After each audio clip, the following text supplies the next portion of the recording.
사우디아라비아 하면 을의 일본 자동차를 떠올리기 마련이었죠. 그런데 지금 그곳에서 아주 이례적인 상황이 벌어지고 있습니다. 거리를 가득 메웠던 일본 차들이 사라지고 그 자리를 한국산 자동차들이 빠르게 채우고 있다는 소식인데요. 특히 죽음의 사막에서 벌어진 운명을 가른 결정적인 사건이 기폭제가 되었다고 합니다.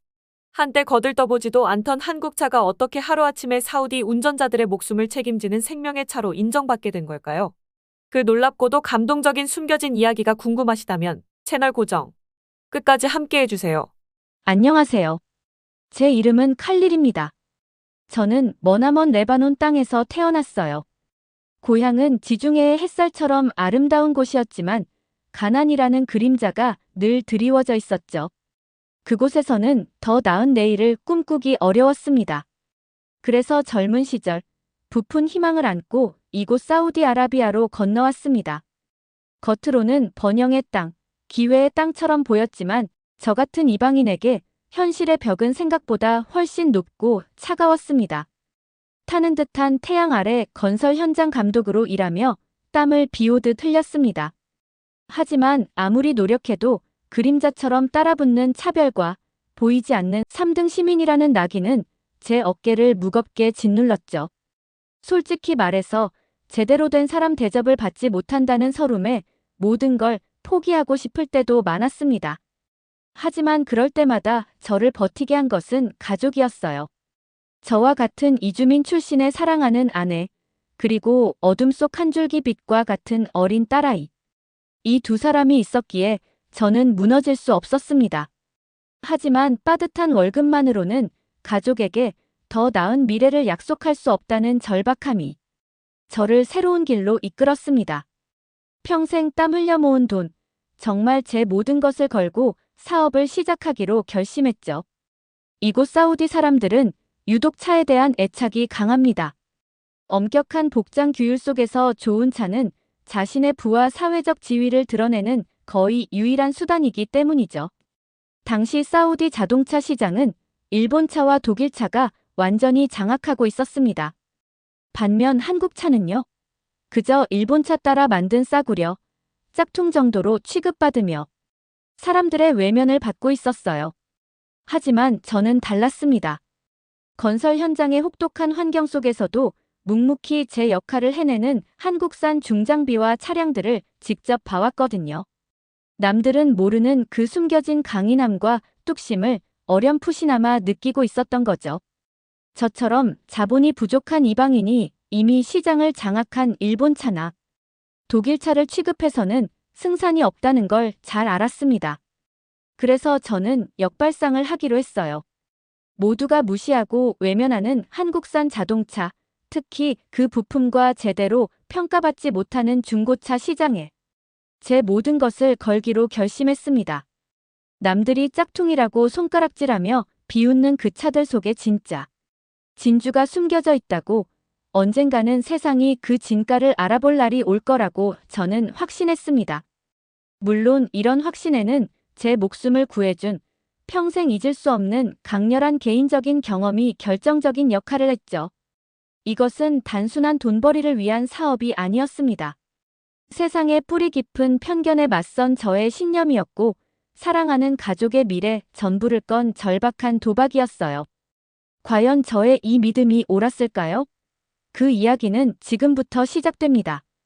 제가 한국산 차량의 진짜 가치를 온몸으로 깨닫게 된 건 정말 끔찍했던 교통사고를 겪고 나서였습니다. 숨막히는 폭염이 온 세상을 녹여내릴 듯 기승을 부리던 어느 날 오후였어요. 아스팔트가 열기에 일렁이는 리야드 외곽의 킹파드 로드를 달리고 있었죠. 차 안의 온도계는 믿기 힘든 섭씨 48도를 가리키고 있었습니다.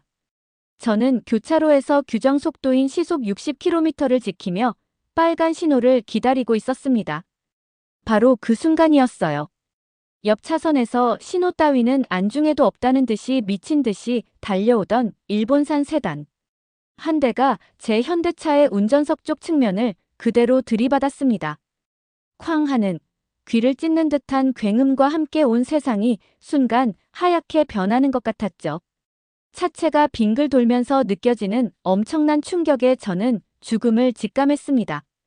그 속도로 달려와 부딪혔으니 최소한 중상, 아니면 끔찍한 상상이 온몸을 휘감는 듯한 공포를 느꼈습니다. 하지만 희뿌연 먼지가 가라앉고 정신을 차렸을 때 저는 믿을 수 없는 광경을 마주해야 했어요. 저는 멀쩡했습니다. 약간의 충격과 놀람 외에는 긁힌 상처 하나 없었죠. 강하게 부딪힌 제 현대차의 측면은 문이 살짝 찌그러지긴 했지만 전체적인 형태는 놀랍도록 온전하게 유지하고 있었어요. 충격을 효과적으로 흡수하는 설계 덕분이었던 것 같습니다. 모든 에어백은 약속이나 한 듯 정확하게 터져나와 저를 보호해 주었고, 충돌 감지 시스템은 자동으로 연료 공급을 차단해 자칫 발생할 수 있었던 화재 위험까지 막아주었죠. 반면 저를 들이받은 상대방의 일본산 세단은 정말 처참했습니다. 앞부분은 마치 종이장처럼 구겨져 엔진룸이 운전석까지 밀고 들어온 상태였고, 차체 프레임은 심하게 뒤틀려 원래 형태를 알아볼 수 없을 정도였죠. 앞바퀴 축은 부러져 나뒹굴고 있었습니다. 나중에 들으니 상대 운전자는 갈비뼈 여러 대가 부러지고 폐까지 손상되는 심각한 부상을 당했다고 하더군요. 그 순간 어떤 차를 선택했느냐가 생사를 가를 수도 있었다는 생각에 온몸에 전율이 흘렀습니다. 나중에 알게 된 사실이지만 현대차는 이곳 사우디의 살인적인 더위는 물론이고 영하 수십 도의 시베리아 혹한까지 견딜 수 있도록 전 세계의 극한 환경에서 수많은 테스트를 거쳐 개발된다고 합니다. 특히 고장력 강판으로 보강된 스마트 바디 프레임이라는 것은 높은 온도에서도 차체 뒤틀림 없이 강성을 유지하며 탑승 공간을 안전하게 지켜주도록 설계되었지만 연비나 경량화에 더 치중한 일부 일본차는 그렇지 못하다는 이야기를 들었습니다. 이 끔찍했지만 제 인생에서는 결정적이었던 경험은 제게 흔들리지 않는 확신을 심어주었습니다. 한국차는 겉모습만 번지르르한 차들과는 차원이 다른 정말 강철로 만들어진 안전한 차라는 믿음 말이죠. 이것이 바로 제가 한국산 부품과 리퍼브 차량 사업에 제 전 재산을 걸게 된 진짜 이유였습니다. 제 목숨을 구해준 현대차에 대한 확신, 그리고 한국 자동차 산업에 숨겨진 저력에 대한 믿음 하나로 야심차게 한국산 자동차 부품 수입 및 리퍼브 차량 판매점을 열었습니다. 하지만 현실의 벽은 제 생각보다 훨씬 높고 차갑기만 했어요. 사우디 소비자들에게 저의 개인적인 경험이나 한국차의 기술적인 우수성에 대한 설명은 그저 장사꾼의 변명처럼 들리는 듯 했습니다. 그들의 눈빛 속에서 저는 여전히 일본차, 짝퉁이나 취급하는 시대의 흐름도 읽지 못하는 어리석은 외국인 노동자 그 이상도 이하도 아니었죠. 가게 문을 연 지 일주일이 넘도록 찾아오는 손님은커녕 제 작은 가게에 관심을 보이는 사람조차 없었습니다. 뽀얀 먼지만 속절없이 쌓여가는 것을 볼 때마다 가슴이 답답해져 왔어요. 뜨겁게 내리쬐는 사막의 태양 아래 텅 빈 가게 안에 홀로 앉아있으면 세상의 깊고 단단한 편견 앞에서 제가 얼마나 무력한 존재인지 절감하게 되더군요. 제가 너무 무모한 도전을 시작한 것은 아니었을까요? 일개 이방인 주제에 이 사회의 주류 인식에 맞서려 했던 것 자체가 오만은 아니었는지 후회와 자책감이 파도처럼 밀려왔습니다. 매일 밤 늘어나는 빛과 텅 빈 가게의 적막함 속에서 모든 것을 던져버리고 싶은 충동이 목구멍까지 차오르곤 했어요. 하지만 그때마다 저만 바라보는 아내의 걱정스러운 눈빛과 세상, 물정 모르는 어린 딸아이의 해맑은 웃음이 떠올랐습니다. 제게는 포기할 자격조차 없었죠. 저는 다시 한번 이를 악물었습니다. 새벽 일찍 일어나 예전에 일했던 건설 현장에서 아르바이트를 하며 근근히 가게 운영비를 벌고 밤에는 수입해온 부품 목록을 정리하며 하루하루를 버텨냈어요. 몸은 천근만근 무거웠지만 마음 한구석에는 언젠가 이 헛에 가득한 사우디 사람들도 한국산 차량의 진정한 가치를 알아줄 날이 올 것이라는 신락 같은 희망을 놓지 않으려 애썼습니다. 하지만 그 희미한 희망의 불씨마저 꺼져가는 것 같았어요. 현실은 냉혹했고 제 사업은 파산이라는 벼랑 끝으로 점점 더 내몰리고 있었습니다. 저의 굳건했던 신념과 차가운 현실 사이의 깊은 골짜기에서 저는 외로운 싸움을 계속하고 있었죠. 과연 저의 선택은 옳았던 것일까요? 이 끝이 보이지 않는 어두운 터널의 끝은 과연 있기는 한 것일지. 깊은 절망의 그림자가 제 영혼마저 잠식해 들어오는 듯 했습니다. 제 사업이 파산이라는 벼랑 끝에 몰려 정말 모든 희망을 내려놓으려던 바로 그 순간이었습니다. 거짓말처럼 사우디 전역을 뒤흔드는 믿을 수 없는 사건이 발생하며 제 인생의 극적인 반전의 계기가 찾아왔어요. 이상 기후로 인해 역대급 폭염이 닥친 사우디. 그 중에서도 죽음의 땅이라 불리는 루브 알칼리. 사막 인근의 외딴 건설 현장으로 향하던 사우디 건설 프로젝트 팀이 갑작스러운 모래, 폭풍과 섭씨 50도를 넘나드는 살인적인 열기 속에 고립되었다는 충격적인 뉴스가 모든 언론을 도배하기 시작했습니다. 뉴스를 접하는 순간 가슴이 철렁 내려앉았죠. 설상가상으로 GPS 장비마저 모래 폭풍과 열기로 인해 먹통이 되어 방향을 완전히 잃었고 통신까지 두절되어 외부와의 연락도 불가능한 최악의 상황이라고 했습니다. 남은 물은 고작 1리터 남짓. 그들은 자결하는 태양 아래서 꼼짝없이 구조의 손길만을 아니 어쩌면 죽음만을 기다려야 하는 절체절명의 위기에 놓여 있었던 겁니다. 바로 그때 정말 기적이 일어났어요. 그들이 보유하고 있던 여러 대의 차량 중 유일하게 제 기능을 발휘하며 팀원들의 생명을 지켜낸 것이 바로 한국의 현대자동차였다는 소식이 들려왔습니다. 거센 모래바람 속에서 현장에 있던 일본산 차량들은 속수무책이었다고 해요.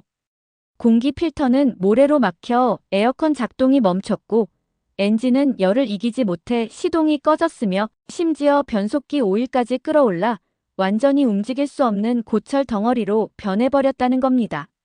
하지만 현대차는 달랐다고 합니다. 극한의 사막 환경 속에서도 에어컨은 섭씨 19도의 시원한 바람을 계속 토해냈고 강력한 엔진은 조금도 지친 기색 없이 멈추지 않았다는 놀라운 소식이 전해졌죠.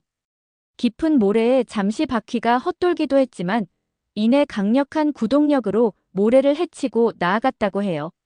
나중에 밝혀진 바로는 한국산 차량은 개발 단계부터 전 세계 어떤 극한 기후 조건에서도 최적의 성능을 발휘하도록 설계되었으며 특히 사막 지역 운행을 염두에 둔 특수한 냉각 시스템과 내열 부품들 덕분에 이런 기적이 가능했다고 하더군요. 반면 자국 환경에 맞춰 설계된 일본 차들은 그런 극한 상황을 견디지 못하고 퍼져버린 것이었죠. 스마트폰조차 폭염에 먹통이 되거나 배터리가 부풀어 오르는 상황에서도 현대차의 엔진과 비상 시스템은 단 한순간도 멈추지 않았답니다. 사우디 업체가 만든 GPS는 고장났지만 현대차의 자체 내비게이션 시스템은 작동하며 사막 탈출 경로를 탐색하는 데 결정적인 도움을 주었다고 해요.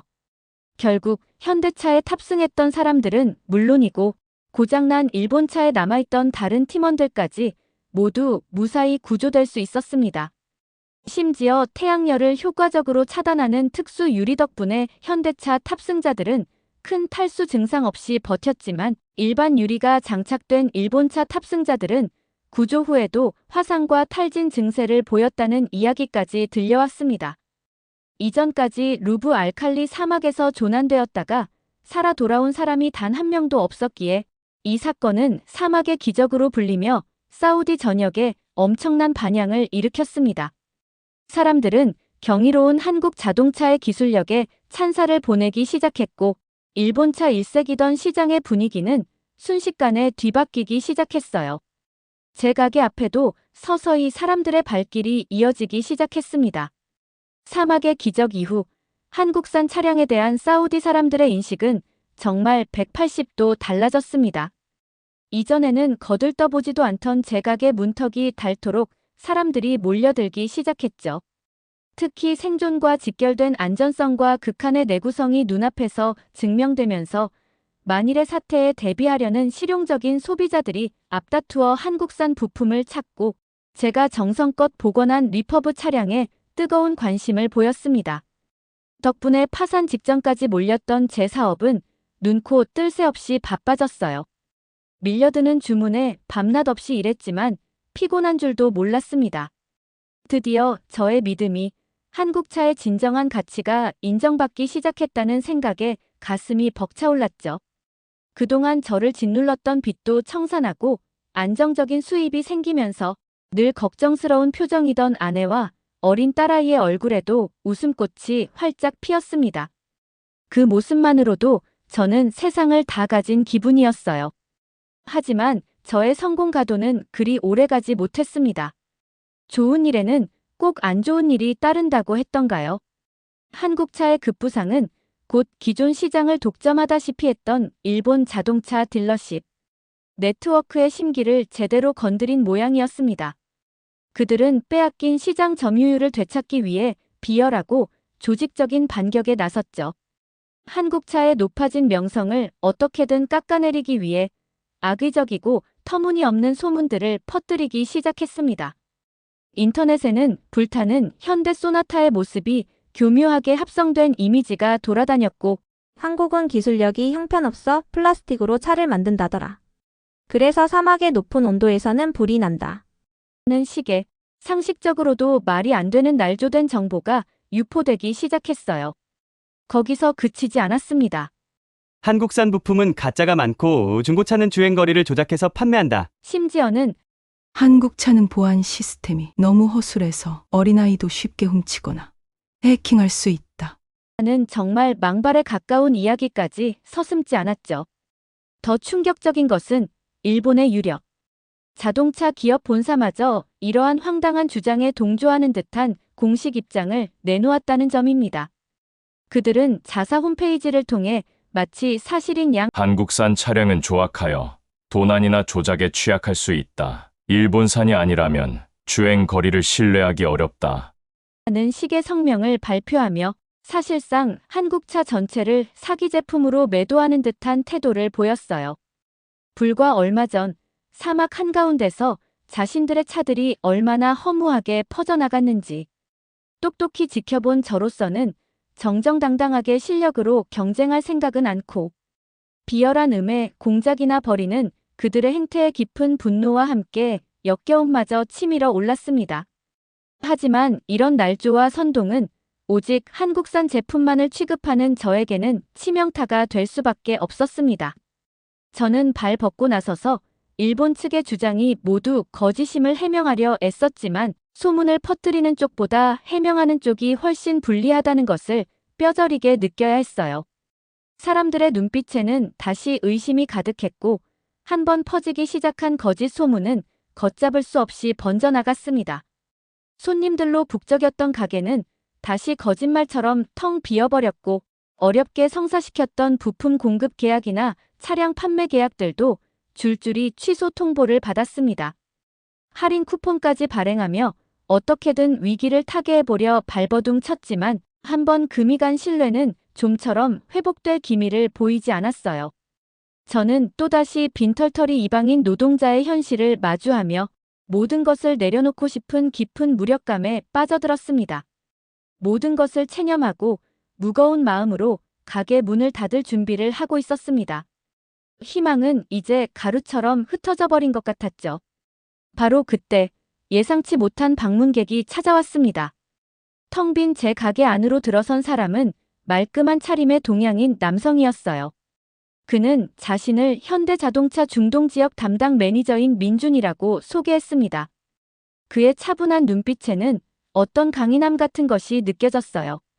그는 제 어깨를 가볍게 두드리며 그간 제가 겪었을 고충에 대해 위로의 뜻을 전했습니다. 그리고는 놀랍게도 아주 단호한 어조로 모든 것이 한 달 안에 제자리로 돌아갈 것이라는 믿기 힘든 약속을 했습니다.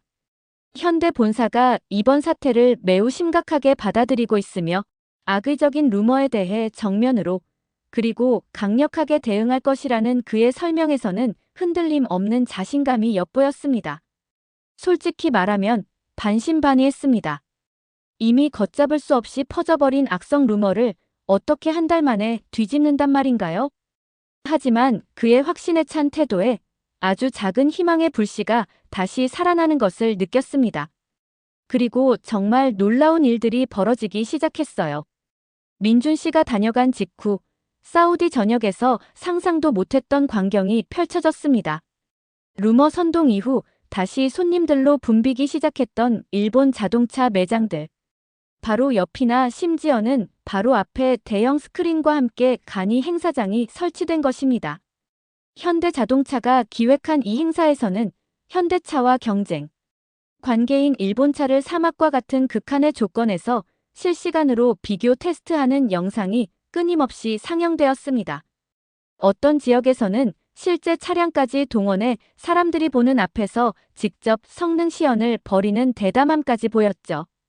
이건 자사의 기술력에 대한 엄청난 자신감이 없이는 절대 불가능한 일이었습니다. 당연히 사우디 국민들의 이목은 순식간에 이 파격적인 이벤트에 집중될 수밖에 없었죠. 결과는 그야말로 충격적이었습니다. 섭씨 60도에 육박하는 숨막히는 사막 환경에서 6시간 동안 진행된 주행 테스트 영상 속에서 현대차는 단 한 번의 문제도 없이 완벽하게 주행을 마쳤습니다. 에어컨은 실내 온도를 쾌적하게 유지했고 엔진 온도는 시종일관 안정적이었죠. 더욱 놀라운 사실은 테스트에 사용된 현대차 중 일부는 주행거리가 10만, 심지어 20만 킬로미터에 달하는 중고차였다는 점입니다. 반면 함께 테스트된 일본의 신차들은 어땠을까요? 주행 시작 20분 만에 에어컨이 고장나 실내 온도가 찜통처럼 치솟았고 채 1시간도 버티지 못하고 엔진 과열로 사막 한가운데서 완전히 멈춰 서고 말았습니다. 이 공개적인 비교 테스트는 일본 측의 주장이 얼마나 터무니없는 거짓이었는지, 그리고 현대차가 극한의 조건에서도 얼마나 압도적인 성능과 내구성을 발휘하는지를 명백하게 증명했습니다. 당황한 일본 업체들은 테스트가 조작되었다며 반발했지만 이미 자신들의 매장 바로 앞에서 동일한 결과가 실시간으로 펼쳐지는 것을 막을 수는 없었죠. 저는 이 위기를 정면으로 돌파하는 현대차의 배짱과 그 뒤를 바치고 있는 한국의 기술력에 깊은 감명을 받았습니다. 그리고 문득 한국이라는 나라에 대해 더 알고 싶어졌어요. 불과 수십 년 전 전쟁의 폐허 속에서 자전거조차 제대로 만들지 못했던 최빈국이 어떻게 이런 놀라운 발전을 이룩했을까? 자료를 찾아보며 국민들의 피땀 어린 노력과 끊임없는 기술, 혁신을 통해 일본을 넘어서는 세계적인 자동차 강국으로 성장한 역사를 알게 되었습니다.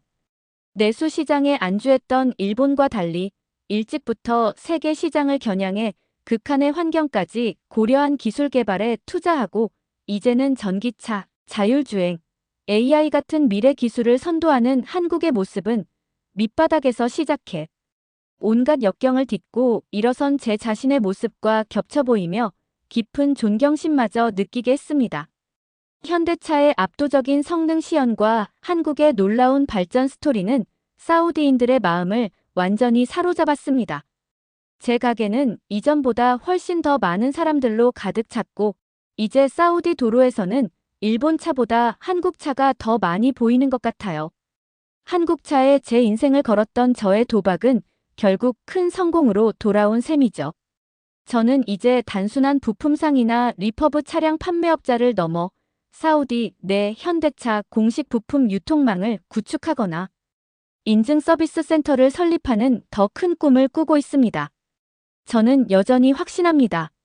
한국 차는 아직도 제대로 평가받지 못하고 있으며 한국의 저력에 대한 저의 믿음은 앞으로 더 큰 보상으로 돌아올 것이라고 말이죠. 제 심장은 지금도 한국을 향한 존경과 감사의 마음으로 뜨겁게 뛰고 있습니다.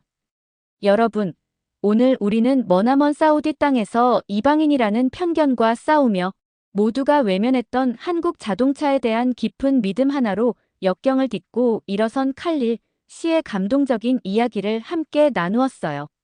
세상의 뿌리 깊은 편견 앞에서도 꺾이지 않았던 그의 용기와 신념, 그리고 위기 앞에서 정면으로 돌파하며 결국 기술력으로 진가를 증명해낸 한국의 저력에 저 역시 깊은 감동과 존경심을 느꼈답니다. 특히 생명을 구해준 경험에서 시작된 그의 믿음이 결국 사막의 기적과 같은 놀라운 결과로 이어진 과정은 정말 인상 깊었어요. 오늘 칼릴 씨의 이야기가 여러분의 마음에도 작은 울림과 희망을 주었기를 진심으로 바라요. 저희 채널에 보내주시는 따뜻한 관심과 응원에 늘 감사드립니다. 앞으로도 더 좋은 이야기로 찾아뵐 수 있도록 구독과 좋아요, 알림 설정으로 함께 해주시면 정말 큰 힘이 될 거예요. 감사합니다.